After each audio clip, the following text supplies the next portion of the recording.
Travel has been ramping up again, and unfortunately, along with that comes a huge burden on the environment. Single use plastics used to carry toiletries add millions of tons of waste to landfills and pollute our oceans. Our guest today is attempting to solve that.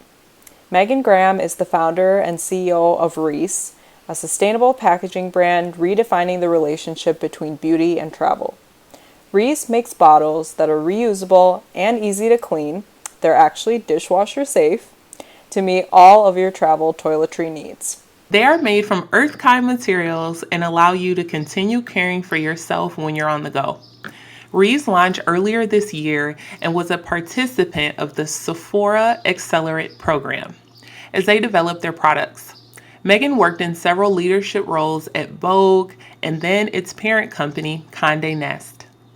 She is a graduate of Florida State University and is putting years of experience traveling for work into play to build her sustainable travel empire.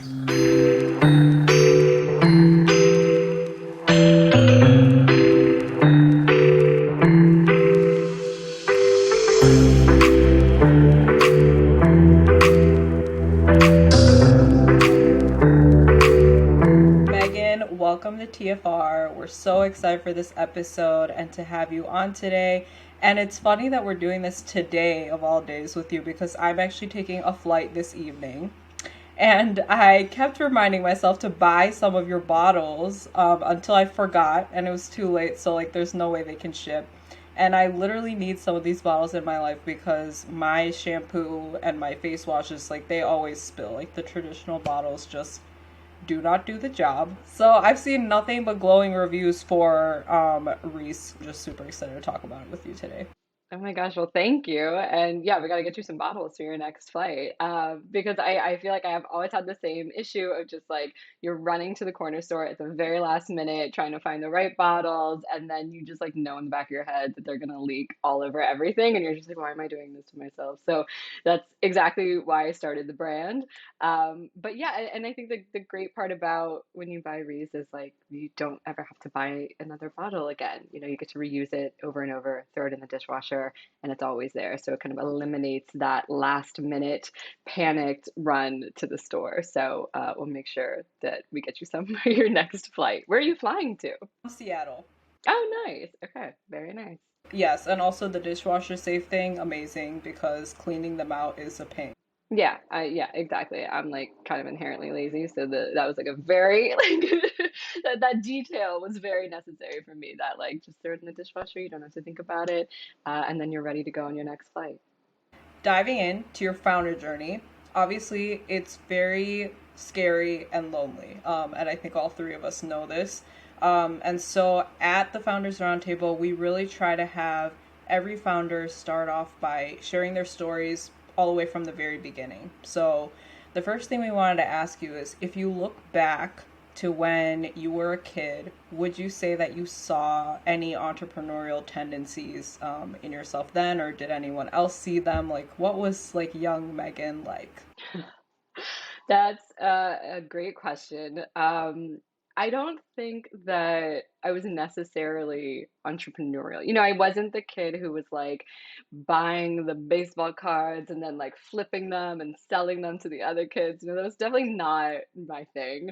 I think if anything, the first thing that comes to mind is like I was a really stubborn kid, right? Like I was just like, this is the way that like something needs to be done, and like I'm gonna do it no matter what, you know? And I think that that is something that, especially like you talked about with being like a solo founder, is that you have to trust that gut instinct so much to the point where people are like, you're crazy. Like, you're gonna make a bottle. Like, you're gonna quit your job to make a bottle. Like, okay. And like you have to just believe that and believe in your gut and believe in yourself like so fully that you're willing to kind of walk through the fire, you're willing to make the mistakes and own all of those pieces because yeah, this journey, this path really does kind of put you through the gauntlet in a lot of ways. And you just kind of have to be, I don't know if you have to be strong-headed, but you just have to really be in touch with that gut feeling. And I think from a really young age,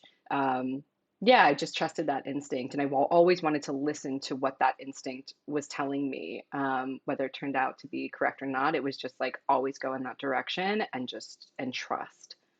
I love that. And I think when you got to Florida State, at least my impression of like when I saw what your major was, I felt like maybe it started to set you up with some of the skills that you've needed while building your company today. So what was that whole undergraduate experience like, and how do you feel like it set you up for your first job? No, that's a really interesting question. I love that you did your research. So yeah, I think with Florida State, at the time I was actually a double major, and I think my kind of my story when it comes to college goes back a little bit further and is it was more than just being in the classroom and going to school and everything like that because um, I don't. I loved Florida State, but it wasn't FIT, it wasn't Parsons, it wasn't one of these like big schools. I was really going because in Florida at the time, if you had like a C average, you could like go to any state school for free. So if you had a C average in high school, you had free tuition in college. And in high school, I left home at a really early age, not a great family situation. And so I left. And honestly, I was unhoused during high school for a few years, or, I think like a year. Got myself to high school every day by like borrowing people's cars so I could drive there. I couch surfed. I really kind of got myself to college. And I think that was what taught me a lot, was having to work my way not only through college to support myself, but working my way to college just to get to that point, not necessarily having a support system, but getting there and being able to graduate. I was a double major. I think I was taking like 23 credit hours and working full time. I had like employees. I was like a store man. I was a store manager for a BCBG, which I think they're now out of business. I don't know if you guys know what a BCBG is. No. Yes. Yes. No. Okay. Good. So I was a store manager at like a fashion store in the mall, and I would work 40 hours a week managing. I hired all my friends because I was like 19, didn't know what I was doing, but I was like, I'm gonna figure it out, right? And I think again, a lot of that entrepreneurial pathway is like, I'm gonna figure it out. And so I did. I hired all my friends. It was like a little party in the store every day. It was pretty great. And then I would just go to work and go to school, and my hours were totally full. Every day was just, there was only time to kind of like work, study, sleep. And it's funny building on that, having a career after that, and now kind of being back in that scenario in a lot of ways of like, okay, I'm going to study. What do I need to know to run my business? What are the things that I need to build on, put together? I'm going to work because the work has to be done, and I'm going to sleep. And so it's kind of going back to a bit of what I learned of how to kind of time manage, manage my time, a lot of time management skills, and I think do what needs to be done to see where I want to go and where I want the business to go. So a lot of what I learned during that period wasn't necessarily, like I said, in the classroom, learning product development, learning merchandising, learning fashion design, which is what I all went to school for, all of those things. It was really, how do I manage the time when there's so much going on outside of the classroom? I really, really appreciate you talking about like just the adversity that you faced in high school. I relate to that. And sometimes I would be like in the parking lot, the only one left after a game. It's like 9 o'clock at night. And fortunately, I would have like one of my teammates' moms, like, say, hey, get in our car, but during that process, it made me very self reliant, and it almost forced me to make sure I was always taken care of at a younger age. And with that, sometimes it's like we're already so young where it's like we shouldn't have to do that. But when you're in those times where you don't have what you need to function with the rest of your schoolmates or your peers, it's almost like a make or break. Like you either become the person where you're like, you know what, I am going to figure this out by any means necessary and I'm still going to be okay, or you become like you're someone who waits around and hopefully something happens. So I love that you spoke about just making it happen for you, because I do feel like a huge part of entrepreneurship is like, man, you are going to get beat up, you will be left behind. Sometimes you will be left in that parking lot alone, and you have to have a very strong sense of self and almost a like razor sharp, narrow focus of I am going to make this work. So, and I also think that's just a testament to you having such a successful career in fashion.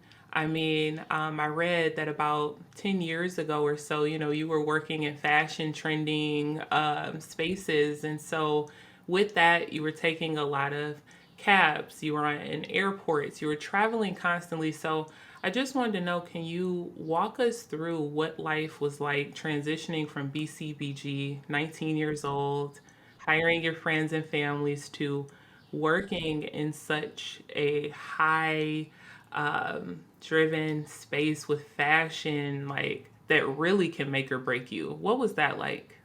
Yeah, I think, it goes back to that, what you were saying about like, I am so single focused and I'm going to do this, and you're just laser focused in on something. And, for me, all of those years of, working through college and all of that, it was, I have to go to New York. That was like a big moment. I was living in, Tallahassee, which is not the cultural epicenter of the world, that's okay. And, as we spoke about before, we're all from Detroit, grew up in Detroit, grew up in Atlanta, ended up in Florida, and I'm like, I gotta get out of here. You had T Pain. Didn't you guys have T Pain at least to keep you going? Yes, we love T-Pain. We love T-Pain. God bless T-Pain. That was a good time. Yeah, that was a good, yeah, good run. I kind of skipped over all this partying I did during that time too, but that's okay. But so during that, it was definitely, laser focused of, I have to get to New York City. I'm putting away all of this money to get myself there, and to do the things I want, right? To work in fashion forecasting, which I just thought was, the best career possible for the skills that I had and what I wanted to do. And so I did. So I moved to New York before even graduating. I think it was like, you go for your internship, and then I think it was like I left in like December. Graduation was in May, and I was like, y'all can just mail me the diploma. I don't need to go. Like, that's fine. I'm here. I'm good. And so, I'm in New York, and even when it came to my internship, I knew that I needed to get an internship that had some kind of stipend or payment, because I was, doing the calculations, and I'm like, I cannot live in New York City on this small savings I have for very long, but I know that I need to do so well at this internship that it gets me, that job. And so, great, this internship, they have a stipend, that's the one I want, and that's the one I got. And so it's, you know, yeah, I don't know. There is an energetic focus, I think, that goes into that as well. And so that transition was almost, I'm not going to go into the path of like, I manifested it, but like, I think there is a bit of that, of like preparing energetically for the moment, right? Of like, okay, well, now I'm living in New York. Now I have the job. Now I'm getting the job that I wanted. Like,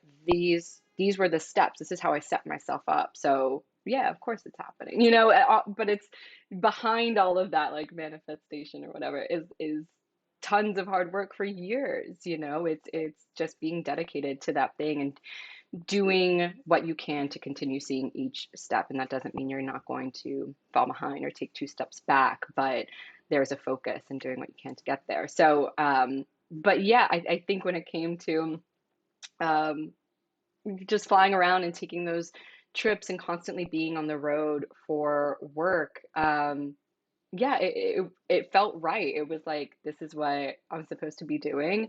This feels good, but at the same time, you're making 25,000 a year. You're making the least amount of money you can make, in New York City. That's not even enough for someone living in New York City by any means. So you're making pennies and you're, living this life that, is a dream in a lot of ways. But it's definitely, yeah, it was definitely hard. But to be, 21, 22, flying around all the time, living in New York, uh, yeah, it was the hardest, most wonderful time. It was absolute chaos, and I absolutely loved it. No, I love it. I love it. And you know what, too? You mentioned, like, it sounds like you lived in the work. Like, a lot of times, I think that what we imagine or manifest in our head of what our dream jobs are, it's like you don't think of all of the literally blood, sweat, and tears that goes into it.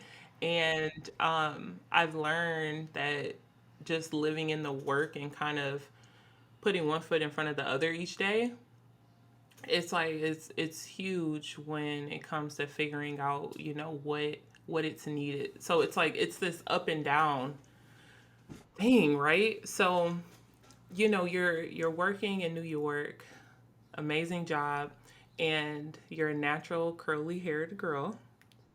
So tell us what that journey was like, creating these products from you. I don't know if you felt like you weren't seen. I know that that's been part of my process with, natural hair and learning my other friends' journeys who have natural hair. So can you help us understand what was your final, like, I can't do this anymore. I need to create something to help others like me. Yeah, I mean, I think so the idea for Ries really started in those years, right? Where I'm like, okay, I did it. I got the internship, I got the job, and now I'm traveling everywhere. This is what I want. But I've got my like toiletry bag ready to go because I'm literally going somewhere every 2 weeks. I'm spending 2 weeks in my Brooklyn apartment, and then I'll go to Vegas to do trade shows for a week and a half, and then I'll come back, and then it's somewhere else. And so I really was, kind of living almost this transient out of a suitcase type of life. And you know, again, as you said, like curly hair, natural hair, that is a process. And that I need my towel, my hair towel with me. I need my silk pillowcase. I need my conditioners that I use. I need my right shampoo because I don't want it to strip my hair. And so I started to go through this process of like trying every single type of situation, right? Of like, what, I'm not gonna travel with any of my stuff. And I'm just gonna buy something when I get there and it's gonna be fine. And then I would get there and they would have not a single curly hair conditioner on the shelf. There would be nothing. And then I would be kind of SOL for whatever the length of my trip was. I'd be showing up at these trade shows with like kind of a half done type of hairdo. It was just not, it didn't feel like me, and it was really stressful, to not have the things that you need to take care of yourself with you is a really stressful experience. And a lot of that was there weren't as many available curly hair shampoos and conditioners as there are today, and there still aren't a ton. And they didn't make them in travel sizes, or you'd go to a hotel and the only, face wash or shampoo or whatever they have is again, it just strips you of those oils. And there's something about that it just like strips you of you, that was really resonating with me. And so, I tried all of these things with existing bottles and it just would never work out. And so, really early in that work, I was like, there's got to be a better solution to this. And it honestly wasn't until, a decade later, I'm working for Vogue and Allure and these Condé Nast magazines that I was seeing all of these great products pass my desk and all of these different innovations, from these big beauty companies. And I'm like, there's still not a way for me to just take this with me. And like, why is that? It was like, why is this so difficult? And yeah, and that's really how the idea for Rees I think came to be. It was always there. It was always a problem that I saw. But it kind of took me from traveling for work and needing to be, my most professional, most put together self and not being able to do that to finally having the money and the capital to travel for pleasure and still being in the situation where I'm like, why can I still not just be me when I'm traveling? And so, yeah, in 2019, I started building what that could look like. And yeah, it kind of took a small, it's kind of like back to when I first moved to New York, like a small little bit of savings that I'm going to live off of and build this career in New York. And so it's a small bit of savings. And it was like, okay, I'm going to take this $10,000. And if at the end of it, I will have a perfect travel set for myself. I'm gonna be super happy. And like, yeah, y'all know that like that's cute, $10,000, and like that's nice. But yeah, it's many, years, now we're 3 years later. 3 years later, a lot more money than that to go into it. But that was definitely the thought of like, here's my like monetary commitment. Here's my like my soul needs to do this. I've been thinking about it for so long. This is what I need to do. And yeah, and then it was just time to do it. And that's what brought us here now. Oh, wow. I love it. It was just time to do it and you went for it. Amazing. Where's the name come from? So Ries is the end of the word toiletries. So it's just kind of that end of the word. I love y'all's reaction right now. It's like the best. It's the best. I just want to cut that together. Like that's the best thing. Yeah, it's the end of the word toiletries, because I was trying to think, of a way to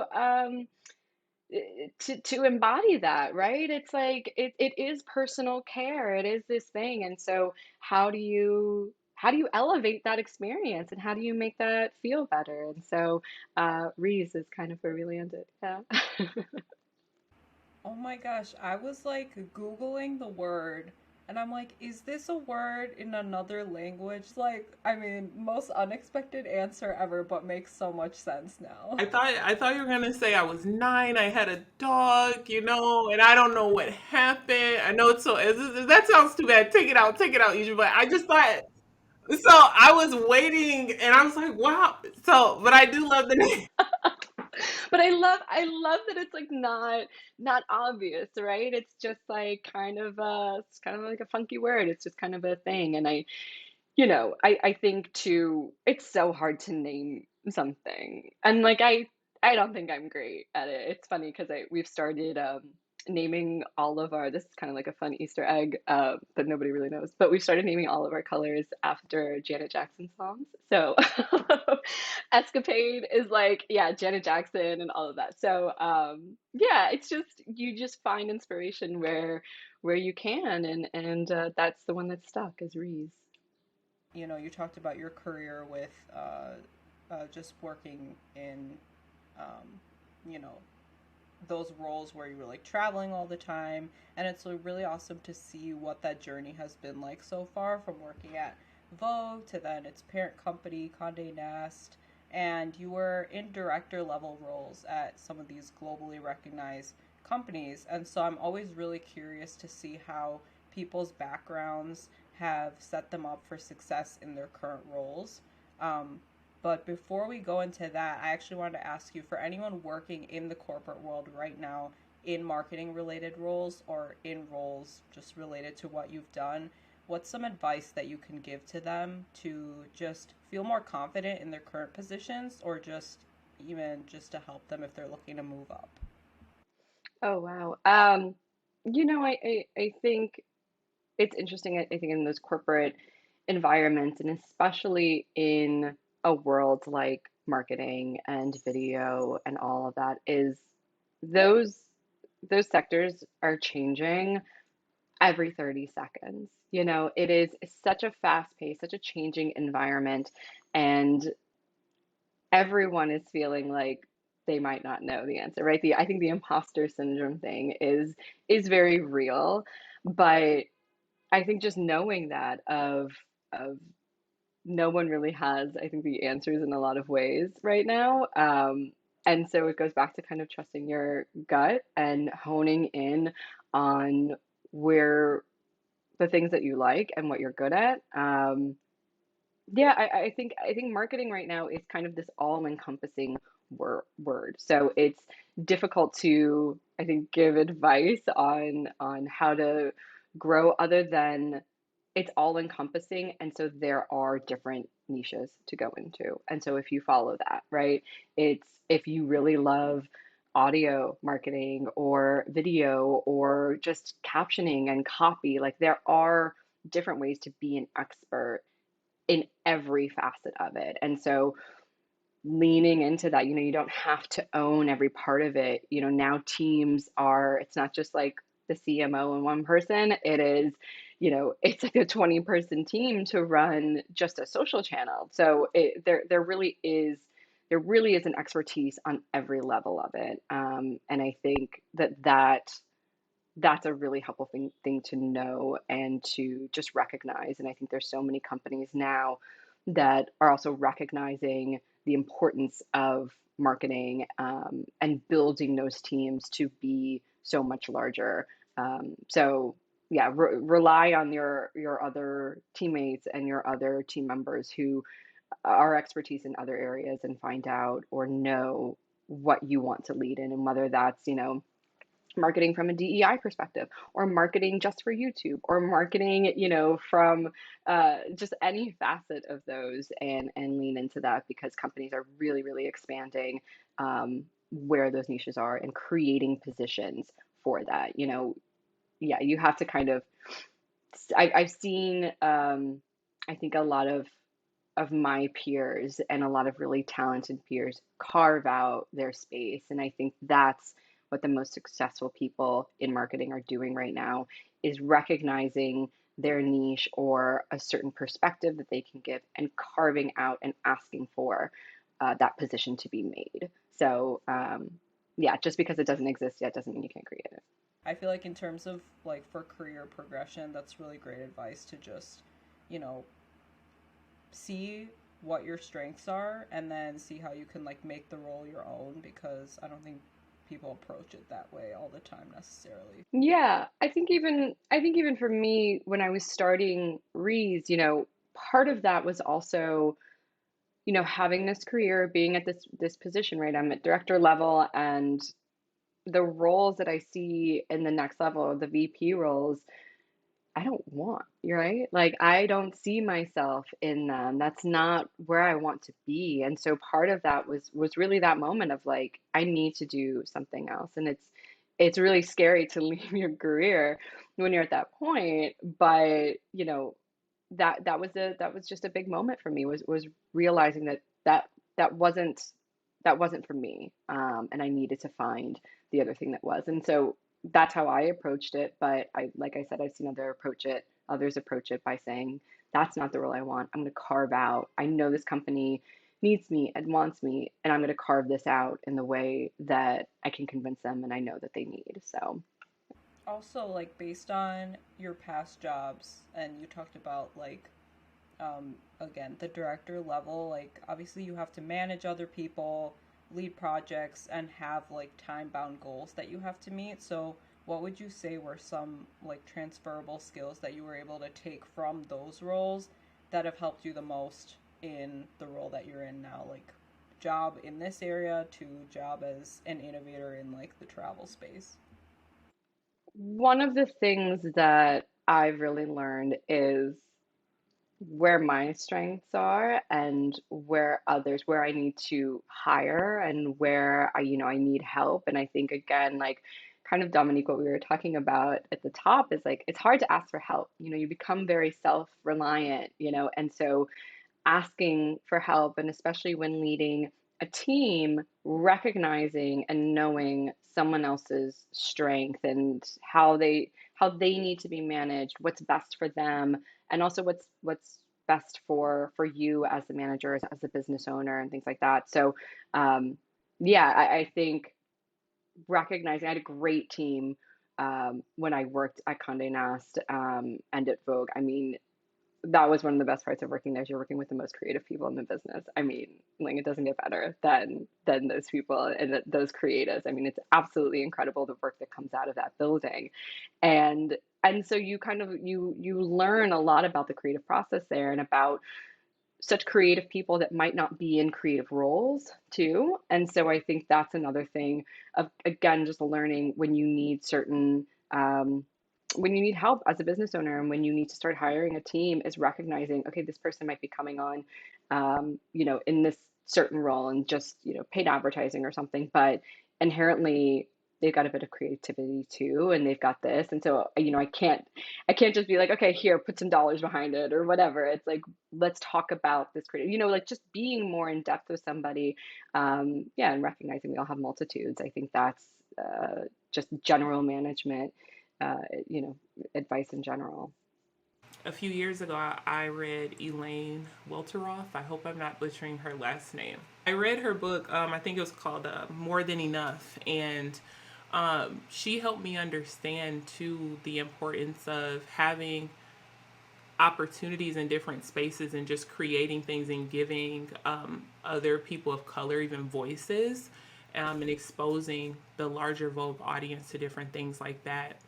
And I wanted to talk to you in terms of acquiring shelf space in large retailers like you. I think are doing a phenomenal job with that, with Ries. So I wanted to talk to you about what has that process looked like for you. I know you've went through really cool accelerator programs. So what has that been like, and help paint a picture for us, so to speak.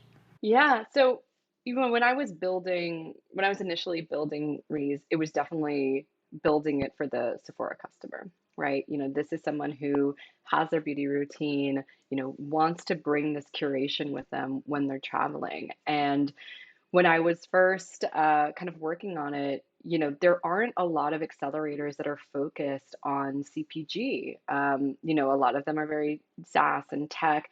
And I saw the Sephora Accelerate. I think I saw it initially in like January 2020. So they had like just announced their cohort and everything. And I was like, oh, okay, like this, I need to pay attention to this. Like this is the one I want, was honestly what I told myself.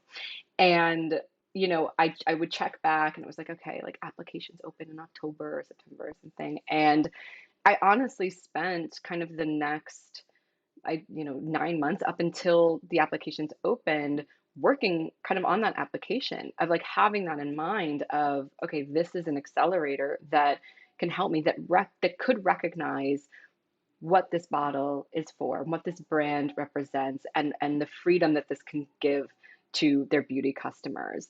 And especially, this is a time, mind you, when I'm not told anybody what I'm doing. No friends know really that I'm like building a bottle on the side, and I'm building this brand. And I kept it very close to the chest. And so, but meanwhile, I'm working with the engineers, I'm working with the designers, I'm working on logos, and just kind of, doing the things you have to do in the first, year or whatever to get everything ready. And so as I'm building all of this, I have Sephora very much in my mind. And so the application's open, and I put everything forth, and long story short, got in, which is amazing. And yeah, I have to say it was very validating, to be in this cohort. I mean, the brands that were in my class, to say, it's Edam, it's Topicals. I mean, these are incredible, incredible brands, and to be learning and building alongside them, I knew that community inherently was something also that I need, not just the support of Sephora, but also what is everyone else building and how can we all come together and support each other. But with that, you have skincare, you have Kulfi, color cosmetics, you have 54 Thrones, just amazing, shea butters and everything. And we're a bottle, like we're a packaging company kind of in a way. And so for Sephora to, out of thousands of applicants, say Rees is building something really important, and we get it, that was incredibly validating. And I'm really so lucky and so grateful to have gotten that opportunity, and to be able to get it in front of them at that stage. And so the accelerator was amazing. The Sephora Accelerator program, it just was beyond. You're literally building your company with Sephora's experts and with Sephora's partners as well. We worked really closely with Novi Connect, which if you haven't talked to their founder, you should. She is just phenomenal. So I'll connect you guys. But anyway, so Novi Connect is incredible, and they really focus on clean beauty, clean packaging. They're a resource for a lot of brands, and so it was having these thought partners throughout who could, again, as a solo founder, you've got someone there to help you kind of gut check these decisions or give their really professional expert advice along the way. So, even though we were pretty far in the process, it was learning, it was, I felt just like a sponge of just like, I wanted to hear and listen to everything. I would get in front of my Zoom, it's 2020, 2021. So I'll get in front of my Zoom and just kind of like rest my hands there. And I just listen and soak it all up because it was just, Nancy Twine is teaching us how to put together a profit and loss statement. I mean, I know that doesn't sound sexy, but it was like, to me, it was everything. So yeah, that opportunity was incredible. It's, the hard work and the luck meeting at the same time, and recognizing that both of those things have a hand in it. And yeah, so we're going to be, because of that program, and everything we've built, and Sephora just being in the kitchen with us, we're going to be launching in Sephora later this summer. To go from launching a brand and 6 months later you're in Sephora, it's whiplash in a lot of ways. It's just incredible. And yeah, it's been amazing. And I think, as you guys met in an accelerator, accelerators are so important. And at least for me, it was a really important moment, really important step. And just to meet other people and to get that advice is just so important when building a business.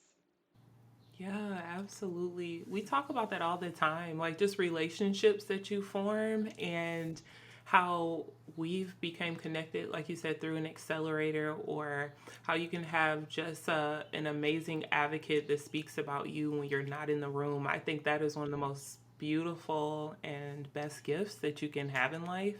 It sounds like in the accelerator that you had to picture projections for Ries, right? Like how much money they were gonna make, through bringing you in. So was that scary?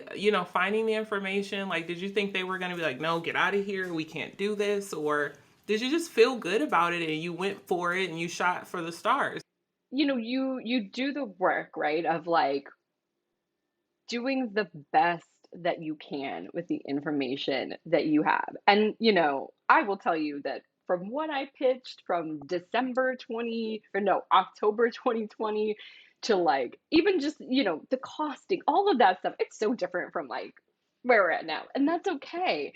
Because I think people might not talk about it enough. I don't know, but like it's all made up. It's all made up until you have the data and you've got a year, 2 years of business under your belt. So it is really hard to pitch that. And I think in that stage, I spent a lot of time just like calling people and being like, okay, well, does this number sound right? And da da da. Da. And like, then you realize it's just everyone's making it up and using your best judgment, but everyone's making it up. And like like I said, that's okay. That's okay. It's just knowing that and doing the best that you can.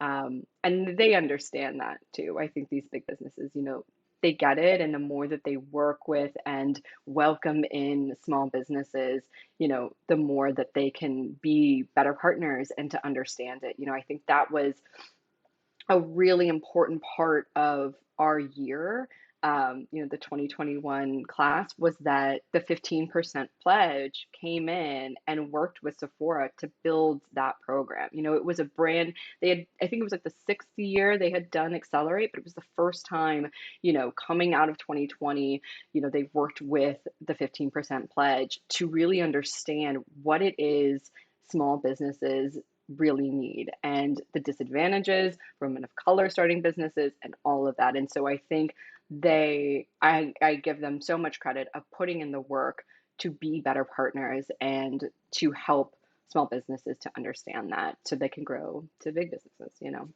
Thank you for sharing that. I think that's big. So the beauty entrepreneur now knows, hey, you have everything that you need right now just to get to the next best step. Take that with confidence.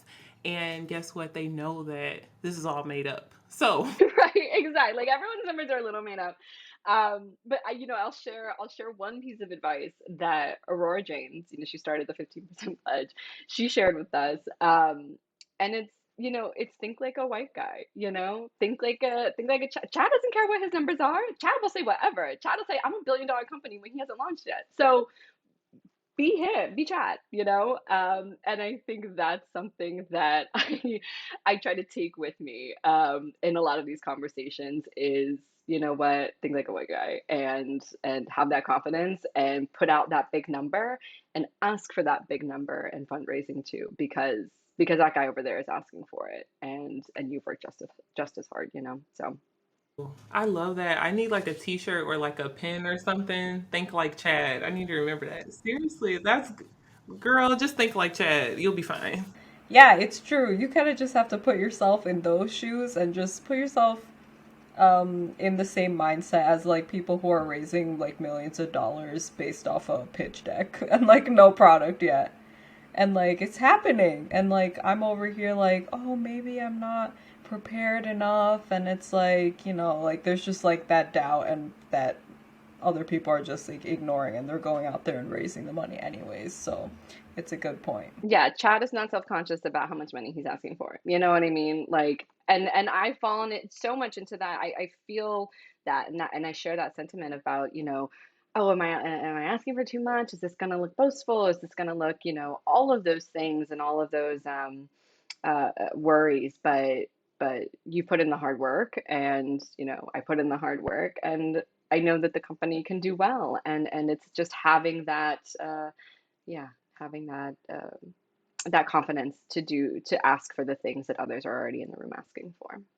We need to create the Founders Roundtable merch, and that is going to be one of our shirts. And we'll give you a royalty deal.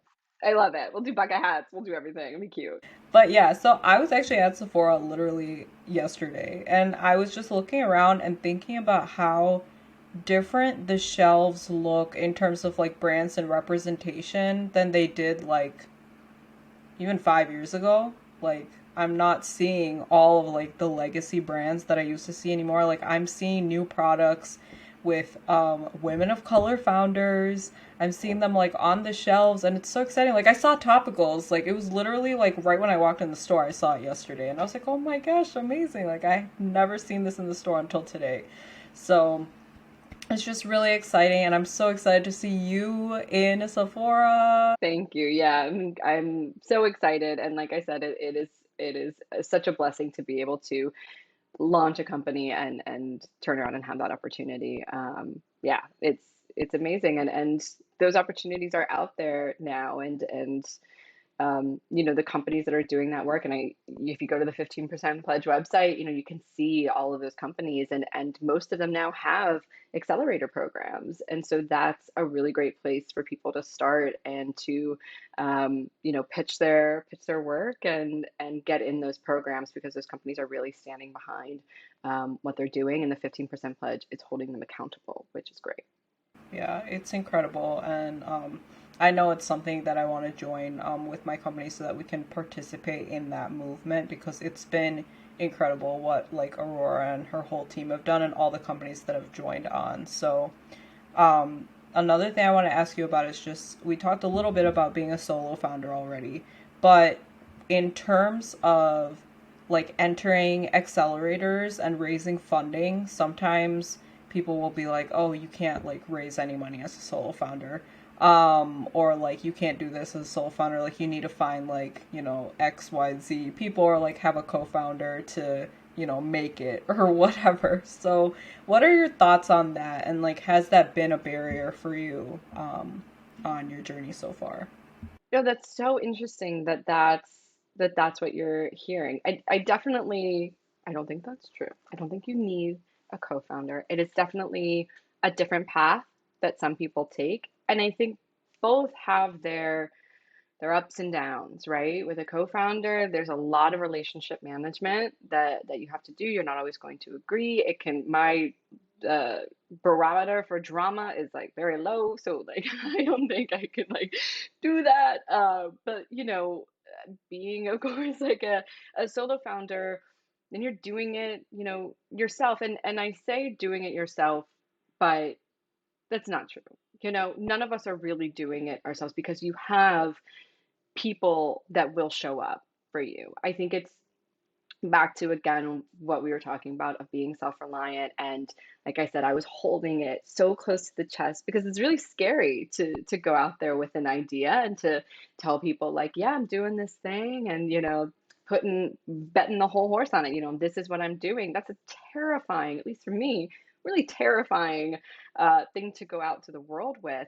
And it wasn't until I started kind of being asking people, just telling people what I was doing. Oh man, and I think back on it now, just I would like stutter through it and be like, I wanna like do toiletries and bring them with you, and like, I didn't even know how to talk about it. I still don't sometimes, but once the more you do it and the more you put it out into the world, it still astounds me and just shakes me to my core the amount of people that came just stood up and said, "Oh, can I help you with this? Like, or do you need my help with this, or can I do this? Or you know what, you should talk to this person." And just the second you start sharing, just yeah, it takes such a village. So when I say solo, sure, but there are so many people that I could not have done this without, even if it's, doing content or writing a caption or, but everyone needs like a lawyer friend, you know what I mean? So like the lawyer friend came in, all of those people, I could not have done it without. But and I think that's important too when doing your pitch decks and all of that is putting your community and the people who are working on your brand in that deck. You don't need someone who has had 20 years at the Estee Lauder company on that pitch deck as your CMO. You've got a friend who works in marketing or even just wants to build that part of their resume and put them on there. That is a team, and yeah, we are all stronger when we're together. And so recognizing that and saying, I've got these great people and look what we've already built. And that's what's going to catch someone's eyes. Not only just you, I think the founder is a really important part of that journey. That's leading the team, but yeah, don't feel like you need to have people with decades of experience or in certain roles. It's really just yeah, just proving who you can even bring together to start an idea, and just by saying it, those people will raise their hand and stand up for you. I love that advice. And oh my gosh, the lawyer friend. Could not do it without the lawyer friends. Everyone needs a lawyer friend. If you don't have a lawyer friend, go to a law school. Just walk around so you make a friend. You know what I mean? Like they are very important. That'll save you a lot of money in the end. Yeah. So much money. Oh my gosh.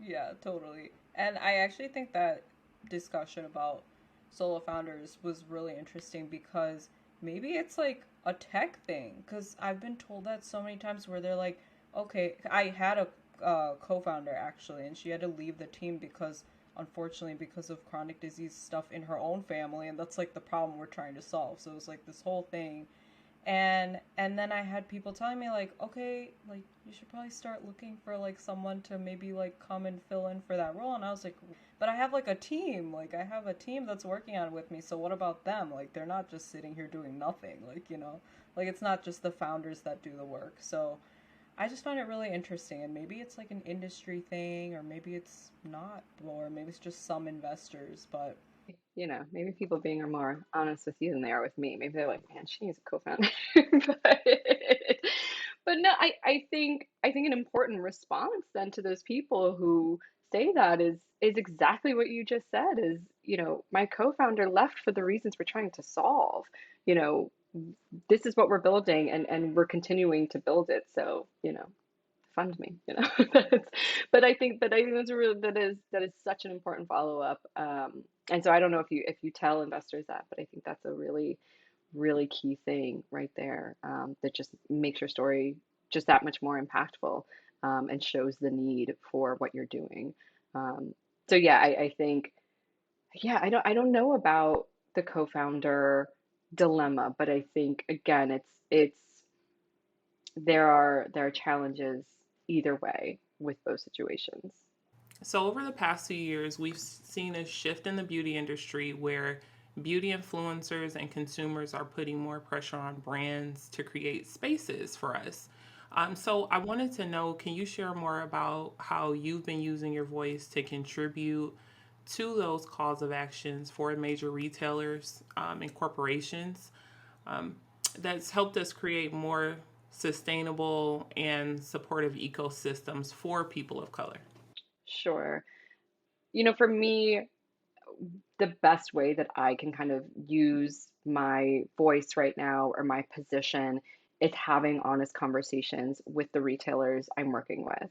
I'm not a social media influencer. I'm not someone who's taking my conversations to Instagram and doing lives on social justice and ways to be, more active in your communities. But the way that I can do the work and do the work is by working with these larger retailers and with these brands to kind of have those behind the scenes conversations of this is the type of support that a young brand needs. These are the type of opportunities that you can help young brands with, or even talking to investors.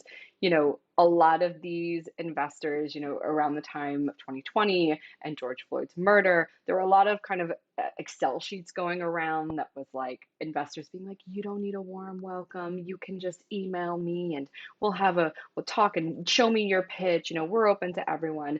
And a lot of those, fell flat and didn't happen. And so when I do get these conversations with investors, sharing with them why they need to keep up their end of the deal and that part of it, and showing them what's going on with other brands, and also talking about other brands that I see with those people, because I think a lot of these investors and things, they're not looking at TikTok's activism influencers and things. They're talking to each other in those closed rooms behind those closed doors still. So if I have the opportunity to step into that room and have that conversation and bring that forward, that's the best way I can be vocal and do that work right now. Um, it's interesting because it makes me think of this one time I did talk to an investor, and he was a white guy, and he was saying, just to put it out there, he was a white guy, and he said, you know, it seems like, I told him my backstory of how I got to starting Ries and, working through college and all of that. And he was like, or actually I hadn't told him my backstory yet. He was just like, how did you start Ries? And I worked in fashion for a number of years and experienced traveling and decided to start the brand. And, he kind of sat back and he was like, well, seems like it's taken you a really long time to figure out what you wanted to do with your life. Like, why is that? Right? And I was like, well, actually, I didn't have the luxury of, taking a bunch of different classes and just, going traveling during the summers when I was in high school and college and doing study abroad. I didn't have that opportunity. I needed to work and I needed a job and I needed money to support myself. And that's why I'm at this position, taking a long time to find, we don't all have that luxury. And, of course, his response is, oh, yes, I knew you had, that resilience in you or whatever, he kind of flipped into that state. But the audacity of someone to pose that question, not knowing anything about me, but just saying, wow, it's taken you a really long time to figure it out. You're in your 30s now. So why is that, in this judgmental tone? And then, yeah, kind of schooling him a bit and just saying, like, why would you ask that type of question? Do you ask that of other founders? That's a wild thing to ask someone. And it left such a poor taste in my mouth too of that is not somebody I want on my cap table. And should anyone, say, oh, I talked to this person, that's an experience that for sure I'm going to share and hope that he's learned from it by the shock and awe of asking someone such an audacious question. But yeah, so being in those rooms, having those conversations, and sharing those experiences will hopefully change the tide in ways that might not be, on the billboard or on the trending page, but is the work that can and needs to be done. It's I think that was a great example of someone just being out of touch. So um and I actually have a background in business and transferred them into social work. So I'm really big on having the right people at the table to make those big decisions. And oftentimes, those people that are in those at the table are not the individuals that grew up in different cities and spaces that they're often appointed to support. So it's so important to be a part of the movements where you're at the table. And so I wanted to speak with you. I know you are a board member of Indigo Africa. So wanted to talk to you about that. What is that exactly, and how did you get involved with them? Yeah, so Indigo is a collective.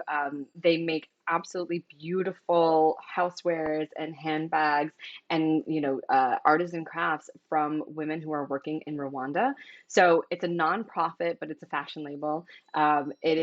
They are incredible, and they really do the work to help give these women, a livelihood and build businesses in Africa, and then sell these wares all across the world.